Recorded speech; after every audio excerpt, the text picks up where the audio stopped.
අද අපි කියන්න යන්නේ යශ්විඳු කියන පුංචි බබා ගැන ලස්සන කතන්දරයක්. යශ්විඳු කියන්නේ හරිම දඟකාර අවුරුදු 3ක පුංචි පිරිමි ළමයෙක්. යශ්විඳු බබාට ගෙදර හිටියේ එයාගේ අම්මි අත්තම්මයි. අයියෝ මොකද මගේ පැටියෝ මේ හැමදාම උදේට නැගිටලා අඬන්නේ? යන්න එපා ප්ලීස්. අයියෝ මොකද මගේ පැටියෝ මේ? අම්මේ යන්න එපා. අනේ මන්දා වැඩට නම් ගිහින් කොහොමද? යන්න එපා. අඬන්න එපා මගේ පැටියෝ. අම්මි ඉක්මනින් එන්නම්. අපිට හොඳටම බරක් වෙලා තියෙන්නේ. බස් එක අල්ල ගන්න බැරි වෙයි. ඔයාගේ අත්තම්මා ඉන්නවානේ පුංචි දරුවෝ. අපිට හොඳටම බරක් වෙලා තියෙන්නේ. බස් එක අල්ල ගන්න බැරි වෙයි. අනේ බස් වල හොඳටම සෙනඟ.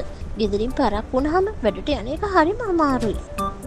සමා වෙන්න සර් මං අද ගොඩක් පරක් වුණා. මොකක් හරි හොඳ විසඳුමක් හොයාගත්තොත් නම් පැටිය උදේට අඬන එක නතර කරගන්න පුළුවන්. මට මෙහි ඇවිල්ලා වැඩක් කරගන්නත් අමාරුයි. අඬන සූටි පැටියාවම තමයි හැම තිස්සෙම මතක් වෙන්නේ. හොඳම හොඳ ළමයි වෙන හැටි ගැන කියවෙන පොත් ඔයාලා ගාව තියෙනවද?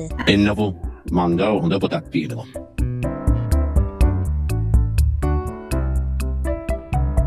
මොකද මේ තනියම කරන්නේ? ලොකු මාලිගාවක් අත්තම්මේ. කෝ බලන්න. සූටි පැටියෝ ඔයා සෙල්ලම් කරනවද? ඔව් අම්මේ බලන්න ලොකු කණුවක් හැදුවා. හරිම ලස්සනයි. ඔන්න අහගන්නකො මේ කතාව. ඒක කියන්නේ හොඳම හොඳ බබෙක් ගැන. ඇත්තටම මං වගේ බබෙක් ගැන? එයා කවදාවත් උදේට යාගේ අම්මිගේ හිතරි දෙවි නෑ. අම්මේ මටත් එයා වගේම වෙන්න ඕනේ. පුතත් කැමතිද හොඳ බබෙක් වෙන්න? පුතාට දැන් නිදිමතයි. අපි දැන් නිදාගනිමු.